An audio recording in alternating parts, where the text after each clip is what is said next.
नमस्कार मित्रों, मैं आपका मित्र भूपेन ठाकरे स्वागत करता हूं अपने YouTube चैनल जीएस मंथन 88 पे।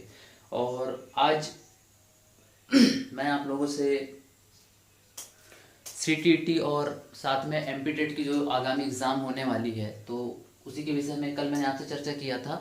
और उसी चर्चा के क्रम को आज आगे बढ़ाते हुए कल हम लोगों ने जैसे देखा था कि सिलेबस हमने देखा है ना, और जो मार्क्स का डिवाइडेशन है वो हमने देखा था कल, ठीक है। और मैंने आपसे कहा था कि मैं आपको तरीके बताऊंगा पढ़ने के, है ना। तो उससे पहले चीज़ हमको ये देखना है कि एक्चुअल में क्या सिलेबस हमको दिया हुआ है और क्या हमको पढ़ना है, ठीक है। क्या सिलेबस दिया है उसको कैसे पढ़ना है, दो चीज़ें हैं। क्या सिलेबस है और उसको कैसे पढ़ना है। तो सबसे पहले हम लोग देखते हैं, कल मैंने आपसे एक बुक का मैंने जिक्र किया था। तो ये देखिए, ये लिखा देखिए MPPEB है ना, ठीक, प्राथमिक शिक्षक है ना, प्राथमिक शिक्षक की ये बुक है। और ये है अरिहंत की, काय की बुक है ये, अरिहंत की बुक है।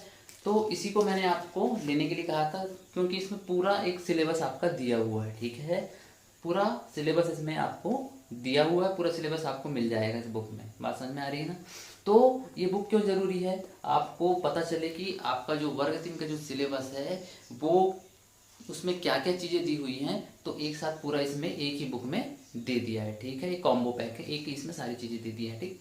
तो सबसे पहले हम लोग देखते हैं इन्वायरमेंट को, ठीक है। एक्चुअल में देखिए ये इन्वायरमेंट का सिलेबस जो इसका दिया हुआ है वर्ग 3 का, मतलब एमपी टेट वर्ग 3 है ना। और हम लोग बात करें सी टेट का, तो सबका सिलेबस हमने कल बताया था कि सबका सिलेबस एक जैसा है। तो सिलेबस में अब सबसे पहले हम लोग देखते हैं पर्यावरण अध्ययन। देखिए यहाँ लिखा हुआ पर्यावरण अध्ययन। तो इसमें जो सबसे पहला टॉपिक क्या लिखा है, परिवार और समाज से सहसंबंध, ठीक है। परिवार और समाज से सहसंबंध। सेकंड टॉपिक यहाँ दिया हुआ है हमारे पशु एवं पक्षी, ठीक है। फिर हमारे तीसरा टॉपिक है हमारे पेड़ पौधे। चौथा टॉपिक है हमारे प्राकृतिक संसाधन एवं उनका संरक्षण, ठीक है। फिर पांचवा टॉपिक है खेल व्यायाम और योगासन। छठवें नंबर पे है पारिवारिक उत्सव एवं मनोरंजन के विभिन्न साधन, ठीक है। सातवें नंबर पे है विभिन्न काम धंधे उद्योग एवं व्यवसाय। फिर 8 नंबर पे है आवास आवश्यकता एवं विशेषताएं, ठीक है। फिर 9 नंबर पे है भोजन की आवश्यकता घटक एवं विभिन्न प्रकार की आयु का भोजन, ठीक है। मतलब ये भोजन और पोषण से संबंधित है, ठीक है, फूड एंड न्यूट्रिशन से। फिर 10वें नंबर पर टॉपिक है जल और वायु, ठीक है, प्रदूषण एवं संक्रमण। फिर अगला टॉपिक है 11वें नंबर का आपदा प्रबंधन, ठीक है, जो डिजास्टर मैनेजमेंट है तो उससे रिलेटेड ये टॉपिक है आपका। 12वें नंबर पे प्राकृतिक वस्तुएं एवं उपज, ठीक है। और उसके बाद 13वें नंबर पर जो टॉपिक दिया है वो है मानव निर्मित साधन एवं उसके क्रियाकलाप का प्रभाव, ठीक है। और 14 नंबर पे दिया है अंतरिक्ष विज्ञान। तो पर्यावरण अध्ययन के अंतर्गत जो कोर पर्यावरण है, कोर इन्वायरमेंट है, उसके 14 टॉपिक हैं। और जो 14 टॉपिक हैं ये अलग अलग क्षेत्रों से हैं, ठीक है। जैसे इसमें पहला टॉपिक क्या दिया है, परिवार और समाज से सहसंबंध। तो क्या है इसमें कि परिवार और समाज से जो संबंध है, तो ये मूल रूप से किस चीज का हिस्सा, समाज शास्त्र का, ठीक है। तो ये समाज शास्त्र का हिस्सा है। और इसमें देखिए बस इसने इतना सा बोला है परिवार और समाज में सहसंबंध। अब इतना सा इसने टॉपिक दिया है, अब इसके अंदर आपको क्या क्या चीजें पढ़नी है और कहाँ से पढ़नी पड़ेगी वो आप सोच लो, ठीक है। क्योंकि सिर्फ इसने इतना तो बोला है कि परिवार और समाज से सहसंबंध। अब इसमें किस तरीके के प्रश्न पूछेगा, कहाँ से प्रश्न पूछेगा, ये इसका कोई निश्चित नहीं है, ठीक है। कुछ मैं आपको बुक्स बता रहा हूँ, है ना। जैसे अगर आपको पढ़ना है परिवार और समाज से सहसंबंध, देखते जाना है ना। एग्जाम छोटी बड़ी नहीं होती, प्राइमरी टीचर की एग्जाम है, बिल्कुल हल्के में नहीं लेंगे आप लोग, बिल्कुल हल्के में बिल्कुल नहीं लेना है, ठीक है। चाहे सीटीटी का एग्जाम हो पेपर 1, चाहे एमपी टेट का जो ग्रेड 3 का एग्जाम है, मतलब संविदा वर्ग 3 की जो एग्जाम है उसको हल्के में बिल्कुल भी नहीं लेना है, ठीक है। चाहे आपने कितनी बड़ी तैयारी की, कुछ भी किया हो, ठीक है, लेकिन इसको हल्के में नहीं लेना। टॉपिक अनडिफाइन है। देखिए ये जो भी दिया हुआ है इसको आप पढ़ोगे कैसे, है ना। अब आपको परिवार और समाज से संबंध पढ़ना है तो ये किताब आपके लिए इनफ नहीं है। पहली चीज मैं आपको बता दूं कि ये चीज, एक बुक आपके लिए इनफ नहीं है। तरीका क्या है कि मेरे पास किताब रखी है समाज शास्त्र की, ठीक है। इसका फ्रंट पेज जो फ्रंट कवर है वो गोल है ना। काफ़ी पुरानी बुक है, मेरे पास में रखी हुई है, समाजशास्त्र की। अब आपका जो पहला टॉपिक है वो परिवार और समाज से सहसंबंध, जो कि किसका हिस्सा है, समाज शास्त्र का। क्या पॉसिबल है कि हम इतनी मोटी किताब को पढ़ पाएंगे? सिर्फ एक टॉपिक को पढ़ने के लिए क्या हम इस किताब को पढ़ेंगे? बिल्कुल भी नहीं, छोड़ दो, बिल्कुल नहीं पढ़ना, ज़्यादा किताबों के पछड़े में नहीं पढ़ना है, ठीक है। इस किताब को उठा के मैंने एक साइड रख दिया। अब दूसरी चीज़ देखो, इसमें लिखा हुआ है हमारे पशु एवं पक्षी। सिलेबस बहुत ज़्यादा है ना। हमारे पशु एवं पक्षी, इसको कैसे पढ़ोगे, है ना। कुछ भी पूछ सकता है कि पशु से रिलेटेड कुछ भी पूछ सकता है आपसे कि भाई बाघ को कब भारत का राष्ट्रीय पशु घोषित किया गया, मोर का वैज्ञानिक नाम क्या है, टाइगर का वैज्ञानिक नाम क्या है ना, कितने दांत होते हैं, कितनी हड्डियां होती हैं, है ना, और कितने उनमें गुणसूत्र होते हैं। तो कैसे भी आपसे प्रश्न पूछ सकता है, मतलब ये हो गया विज्ञान का हिस्सा। तो क्या विज्ञान के लिए पॉसिबल है कि हम लोग क्या सामान्य विज्ञान की किताब पढ़ सकते हैं? इतना समय हमारे पास में है पढ़ने का? नहीं है, ठीक है। तो इसको भी हटा देते हैं, क्या करेंगे, एक साइड रख देते हैं, किताबों के पछड़े में ज़्यादा मत पढ़िए, ठीक। फिर उसके बाद में यहाँ पे जो टॉपिक है हमारे पेड़ एवं पौधे, है ना। तो इस तरीके से जो अधिकतर जो सिलेबस आपको समझ में आ रहा है इसमें, वो मिक्स्ड सिलेबस है। कैसे सिलेबस है? मिक्स सिलेबस है। तो मिक्स सिलेबस है तो उसके लिए एक तरीका ये हो सकता है, कुछ और किताबें मैं आपको बता रहा हूँ, देखिए। जैसे ये है यूजीसी की बुक है पर्यावरण अध्ययन की, इराक भरूचा की, ठीक है। बहुत बढ़िया बुक है ना। लेकिन आपको ये भी नहीं पढ़ना, मैं कोई भी बुक पढ़ने की आपको सलाह नहीं दूंगा, ठीक है। ये एक बुक रही। फिर उसके बाद में ये दृष्टि पब्लिकेशन की बुक है, हालांकि ये यूपीएससी लेवल की बुक है ना, लेकिन इसमें बहुत बढ़िया दिया हुआ है। मैं इसको भी पढ़ने के लिए आपको नहीं बोलूँगा, है ना, क्योंकि जितने भी अलग अलग टॉपिक हैं वो कहीं ना कहीं इन बुकों से ही कवर होंगे, ठीक है। तो जितना भी बुकों को छानना है, जो भी काम करना है, वो मैं आपको यहाँ पे करके दे दूँगा, ठीक है। खाना मैं पकाऊँगा, सिर्फ खाना आपको है, परोस के भी मैं दे दूँगा, ठीक। तो आपको इतनी मेहनत करने की ज़रूरत नहीं है ना।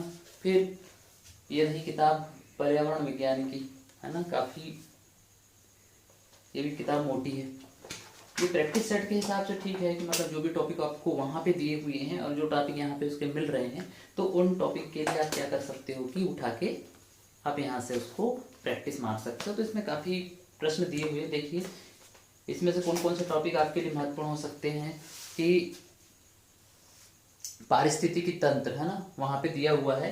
तो उससे रिलेटेड कुछ चीज़ें हैं जो आपको यहाँ पे टॉपिक के रूप में मिल जाएगा, और उससे रिलेटेड जो है आपको क्वेश्चन प्रैक्टिस भी यहाँ पे मिल जाएगी। देखिए अलग अलग टॉपिक हैं इसमें।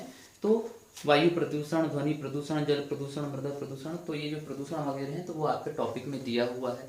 तो सिलेबस काफ़ी फैला हुआ है, आपको ज़्यादा किताबों के पछड़े में मैं पढ़ने बिल्कुल भी नहीं बोल रहा हूँ। आपको मैंने क्या बोला कि कौन कौन सी किताबें लेना है। एक किताब तो आप रखेंगे कौन सी, जो आपके लिए बहुत ज़्यादा महत्वपूर्ण हो जाएगी, वो किताब है आपकी प्राथमिक शिक्षक की, ठीक है। अरिहंत की बुक मैंने कल ही आपको प्रेफर की थी कि इस किताब को आप ले लीजिए, ताकि आपको एक आइडिया बैठ जाए, है ना, कि सिलेबस किस टाइप का है। फिलहाल हम अभी इन्वायरमेंट की बात कर रहे हैं, है ना। और साथ में कुछ किताबें मैंने आपको लेने बोला था, जैसे यूथ कंपटीशन टाइम का मैंने आपको बोला कि आप सीटेट और यूपी टेट का एक कंबाइंड जो सॉल्व पेपर आता है एक ही बुक में, यूथ कंपटीशन टाइम का, वो बुलवा लीजिए। और साथ में राजस्थान टेट का जो यूथ कंपटीशन का जो सॉल्व पेपर है पिछले 10-12 सालों का, तो उसको बुलवा लीजिए, तो वो आपके काम का रहेगा, ठीक है। तो उससे आपको क्या बैठेगा, एक आइडिया बैठ जाएगा कि किस तरीके के क्वेश्चन इन्वायरमेंट में आते हैं, किस तरीके के क्वेश्चन साइकोलॉजी में आते हैं, मतलब बाल मनोविज्ञान मतलब सीडीपी में आते हैं। तो वो आपको एक आइडिया बैठेगा उसमें, ठीक है। तो देखिए कुछ किताबें और हैं जो आपके इन्वायरमेंट से रिलेटेड है। इसमें कुछ कला एवं संस्कृति से रिलेटेड कुछ प्रश्न हैं, है ना। तो क्या इतनी मोटी बुक पढ़ना पॉसिबल है नहीं, मैं आपको किताबों के लिए मना कर रहा हूँ, डरा नहीं रहा हूँ ना। तो टॉपिक इस तरीके से फैला हुआ है कि आप अलग अलग पर्टिकुलर एक एक किताब से नहीं पढ़ सकते इसको, ठीक है। तो वो सारा काम मेरा रहेगा, मैं आपको कंप्लीट करा के दे दूँगा, सिर्फ आपको पढ़ना है, ठीक। हाँ, एक किताब के लिए मैं आपको थोड़ा सा मैं सजेस्ट करूँगा कि आपके पास में ये किताब होना चाहिए। देखो काफ़ी हालत ख़राब हो गई इसकी, है ना। ये सामान्य ज्ञान की किताब है लूसेंट की, ये आप ज़रूर रख लीजिएगा, ठीक है।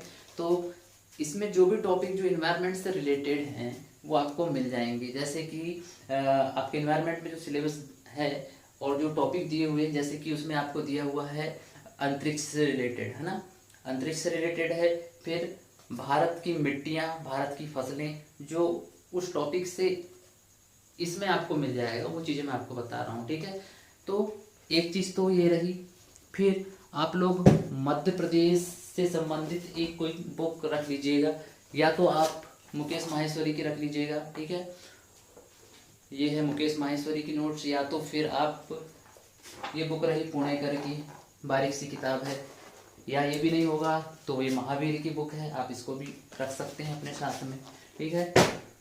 क्योंकि एग्ज़ाम मध्य प्रदेश की है तो मध्य प्रदेश के मेले, मध्य प्रदेश की कला एवं संस्कृति से कुछ प्रश्न वहाँ पे जो आपके टॉपिक में दिए हुए हैं इन्वायरमेंट के, वो वहाँ से पूछ सकता है। तो इतनी सारी किताबों को आप मत पढ़िए, है ना। सिर्फ मैंने आपको जो किताबें बताई हैं तो उसमें एक मध्य प्रदेश की किताब जरूर रखिएगा, और साथ में मैं आपको सजेस्ट करूँगा कि ये सामान्य ज्ञान की किताब जरूर रखिएगा आप लोग, ठीक है। ये 2 किताबें मैं आपको सजेस्ट कर रहा हूँ, ठीक है। तो ये रहा। अब रही बात सीडीपी की, तो सीडीपी के लिए बात कर लेते हैं। मैं आपको सिर्फ 3 किताबें सजेस्ट करूँगा। नंबर 1 अरिहंत की बाल विकास एवं शिक्षा शास्त्र, है ना, CTET प्लस टेट्स लिखा हुआ है, पेपर 1 और पेपर 2, ठीक है। तो ये बुक आपको ले लेना है, ठीक, पहली नंबर पे। दूसरी किताब तक्षशिला पब्लिकेशन का ये है, इसमें 21 सेट आपके दिए हुए हैं, यहाँ लिखा हुआ भी है, देखिए 21 सेट मॉडल पेपर्स, है ना। तो इसमें से आपको आइडिया बैठ जाएगा। ये अलग अलग राज्यों के जो टेट हुए हैं, MP जो मतलब टीचर एलिजिबिलिटी टेस्ट एग्जाम हुई हैं, तो वहाँ से ये 21 सेट बनाया है उसने, किसके, साइकोलॉजी के, बाल मनोविज्ञान शिक्षा शास्त्र के, ठीक है। तो कितने सेट हैं, 21 सेट है, हर सेट में 100 प्रश्न है, 2100 प्रश्न आपके तैयार हो जाएंगे, किसके, बाल मनोविज्ञान के। तो 2100 में से गारंटी ये है कि आपके बहुत से क्वेश्चन फंस जाएंगे। लेकिन उससे पहले भी क्या जरूरी है, आपको हर विषय के साथ में थोड़ी समझ बनानी पड़ेगी। तो समझ बनाना है आपको बाल मनोविज्ञान के लिए, तो उसके लिए आपके पास में क्या महत्वपूर्ण हो जाता है कि आपके पास में एक किताब होनी चाहिए अरिहंत पब्लिकेशन की, ठीक है। इससे आप पर्टिकुलर हर एक टॉपिक को थोड़ा थोड़ा पढ़ेंगे, वो काम मेरा रहेगा कि मैं आपको बता दूंगा कि किस टॉपिक को कैसे पढ़ना है, ठीक। फिलहाल ये किताब आपके पास में होनी चाहिए, ये 2 किताबें। और तीसरी किताब अगर संभव हो सके तो ये R गुप्ता की आती है, शिक्षण अभिरुचि एवं शिक्षण अभिवृत्ति, देख लीजिए किताब है। अगर आप इसको परचेस कर सकते हो तो कर लीजिएगा, ठीक है। ज़्यादा किताबों के पचड़े में नहीं पढ़ना है, ठीक। तो सारा काम मेरा रहेगा, मैं आपको खाना पका के दे दूंगा, परोस भी दूंगा, खाना और उसको पचाना वो आपका काम है, ठीक है। आगे हिंदी की भी बात कर लेंगे, संस्कृत की भी बात कर लेंगे, है ना, हिंदी की भी बात कर ही लेते हैं, है ना। तो हिंदी के लिए मैं कुछ किताबें आपको यहाँ पे सजेस्ट करूँगा।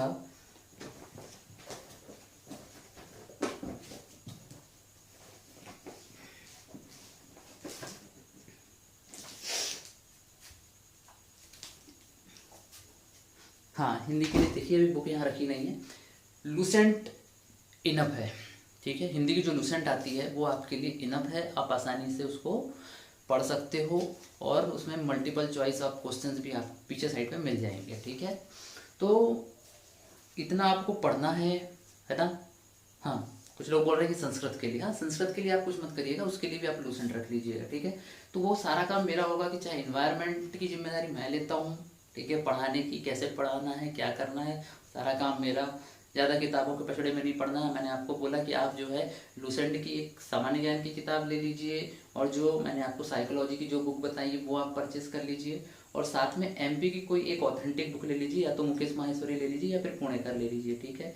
क्योंकि MP की एग्जाम है तो MP से रिलेटेड जो है वन संसाधन और उसकी संस्कृति, मेले वगैरह पूछ सकता है, तो उसके लिए वो इम्पोर्टेंट है, ठीक। तो ये आप लोग ध्यान रखेंगे, ठीक है।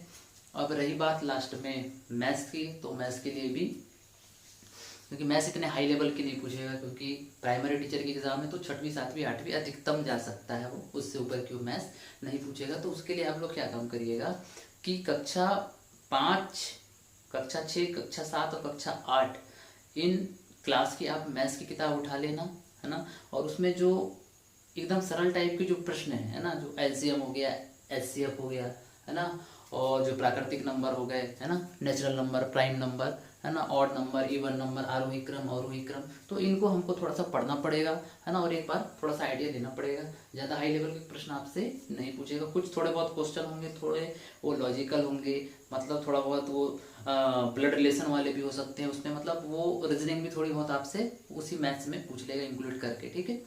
और रही बात मैथ्स की पेडागोजी, वो मैं आपको बता दूंगा, हर सब्जेक्ट की पेडागोजी बताने का काम भी मेरा है। इन्वायरमेंट पूरा मेरे जिम्मे, ठीक है।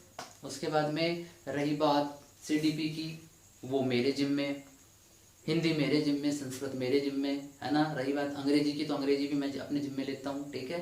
जितना मुझसे हो पाएगा अंग्रेजी में मैं आपको बता दूंगा, ठीक है। और लास्ट में मैथ्स की भी जिम्मेदारी मैं लेता हूँ। सारी जिम्मेदारी मेरी, लेकिन पढ़ने की जिम्मेदारी आपकी, ठीक है। पढ़ाना मेरा काम है और पढ़ना आपका काम है, जिम्मेदारी आपकी रहेगी, ठीक।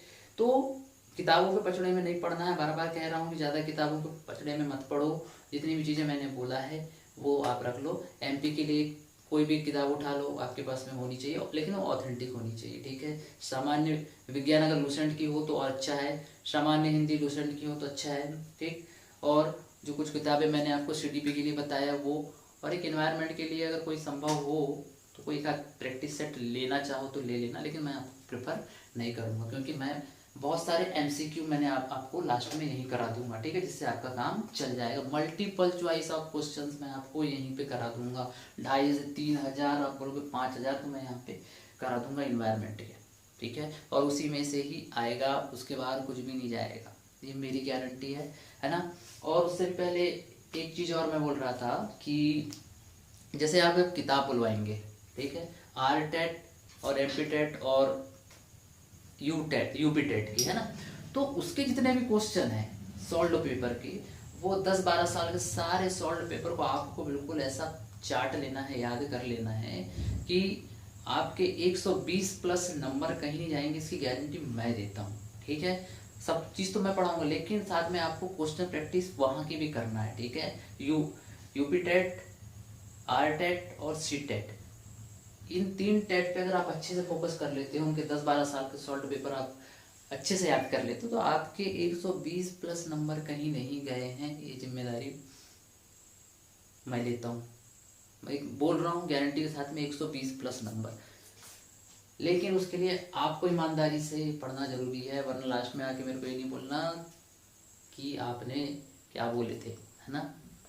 तो पढ़ना आपको पड़ेगा इस तरीके से, जो है ये रही बात।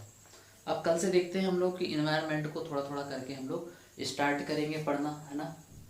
तो आज के लिए सिर्फ इतना ही रखते हैं, कल से इन्वायरमेंट हम लोग स्टार्ट करते हैं, ठीक। जय श्री राम।